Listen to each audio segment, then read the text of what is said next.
बदलीपुर की टीम आधा full. Kitty, नाम किटी, उम्र 16 साल, कक्षा 11वीं, गुण जोश भी है और होश भी। किट्टी के लिए कुछ भी इम्पॉसिबल नहीं। नाम अदरक, उम्र 15 साल, कक्षा 7वीं के बाद स्कूल छोड़ दिया। गुण 1 नंबर का जुगाड़ू। अदरक के पास तरकीब की भरमार है। नाम तारा, उम्र 12 साल, कक्षा 7वीं, गुण जानकारी की चलती फिरती किताब। तारा कभी झूठ नहीं बोलती। तीनों बदलीपुर में रहते हैं। तीनों को जासूसी करने का बड़ा शौक है। बदलीपुर में कुछ भी होता है तो तीनों पहुंच जाते हैं केस को सुलझाने। इन तीनों ने मिलकर एक टीम बनाई है जिसका नाम है आधा फुल। आधा फुल, खजाने का नक्शा। एक दिन बदलीपुर में बहुत तेज तूफान आया। बादल गरजे, बिजली चमकी। ऐसे में कहीं से उड़ता हुआ एक कागज का टुकड़ा सीमा से टकराता है। ये तो किसी नक्शे जैसा लग रहा है, पर समझ नहीं आ रहा। किट्टी से जाकर पूछती हूँ। ये तो किसी खजाने का नक्शा लग रहा है। शायद मुझे पता है। मैंने एक बार एक किताब पढ़ी थी, बदलीपुर का इतिहास। उसमें लिखा था कि कई साल पहले कुछ डाकुओं ने एक सेठ को लूटा, फिर सारा धन लूटकर कहीं छुपा दिया था, कहीं भूल न जाए, इसलिए उसका एक नक्शा बना दिया था। हो सकता है ये वही हो। तारा, अब आएगा मजा। हम सब मिलकर खजाना ढूंढेंगे। याहू! पर मैं तुम्हारे साथ नहीं आ सकती। सीमा, क्या तुम्हें जोश भरे साहस वाले कामों में मजा नहीं आता? ऐसी बात नहीं है अदरक। मम्मी मना करती है घर से बाहर जाकर उछल कूद करने से। मम्मी कहती है लड़कियों को घर में ही रहना चाहिए, सिलाई, खाना बनाना जैसे काम ही करने चाहिए। सीमा, कितनी बार कहा है लड़कों की तरह बाहर खेलने मत जाया करो। लड़कियां घर में रहकर सिलाई सीखती हैं, खाना बनाना सीखो। मैं तो अपने बटन खुद लगाता हूँ, पर मैं तो लड़की नहीं हूँ। मैं तो लड़की होकर भी बाहर खेलती हूँ। सीमा, ये सब जेंडर स्टीरियोटाइप है। ये जेंडर स्टीरियोटाइप क्या होता है? क्या आपने पहले कभी ये शब्द जेंडर स्टीरियोटाइप सुना है?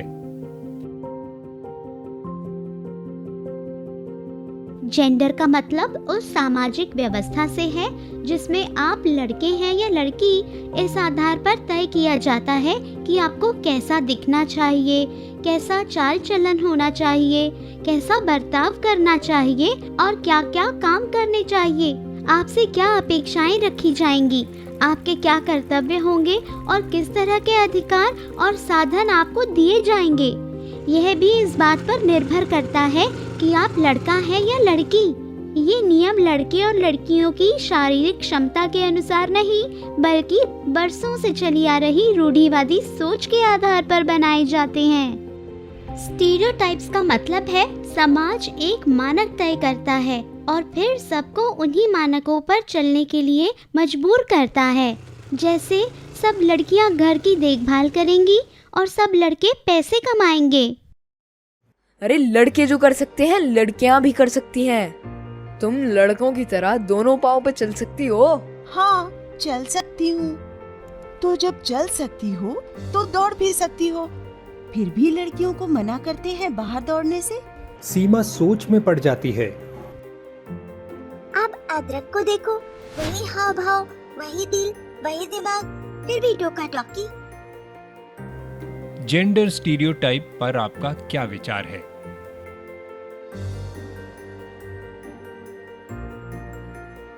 बात तो सही है, फिर मम्मी क्यों मना करती है? कहा ना, जेंडर स्टीरियोटाइप के कारण। जब तुम्हारी मम्मी छोटी थी तो उनको भी यही कहा गया होगा कि लड़की हो तो बस घर का काम करो, बाहर मत जाओ, बाहर मत खेलो। अब वही बातें वो तुमसे कह रही हैं। किट्टी, मैं समझ गई। अब हम मिलकर खजाना ढूंढेंगे। चलो जेंडर स्टीरियोटाइप तोड़ देते हैं। ये नक्शा तो जंगल वाले खंडर की तरफ जाता है। चारों जंगल में आगे की तरफ बढ़ते हैं।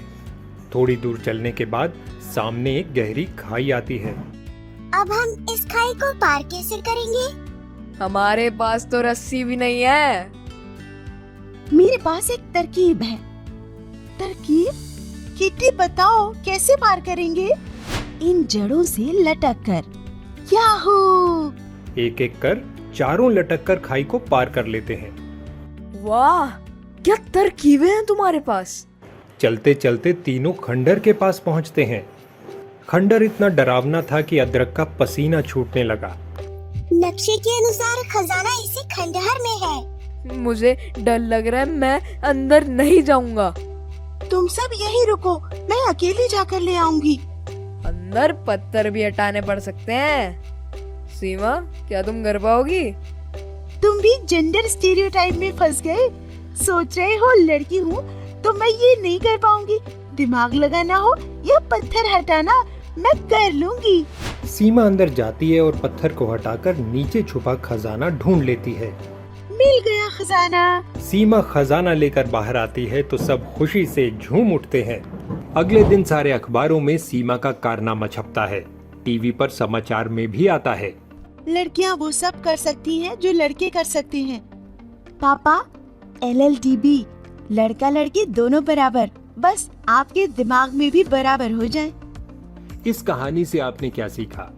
जब समाज निश्चित करता है कि लड़के और लड़कियां क्या कर और कर नहीं सकते, उन्हें हम स्टीरियोटाइप कहते हैं। ये वर्षों से चले आ रहे और सामाजिक होते हैं। ये लड़के लड़कियां दोनों के लिए हानिकारक होते हैं और उन्हें जीवन में आगे बढ़ने से रोकते हैं। जैसे इसकी वजह से जिन लड़कों को खाना बनाने का शौक होता है, वो ये सोचकर काम नहीं करते कि खाना तो बस लड़कियों को बनाना चाहिए, और जिन लड़कियों को क्रिकेट खेलने का शौक होता है, वो ये सोचकर ये खेल नहीं खेलती कि सिर्फ लड़के इस खेल में आगे बढ़ सकते हैं। ये जरूरी है कि लड़के और लड़कियां दोनों को आगे बढ़ने के समान अवसर दिए जाएं। LLDB, लड़का लड़की दोनों बराबर।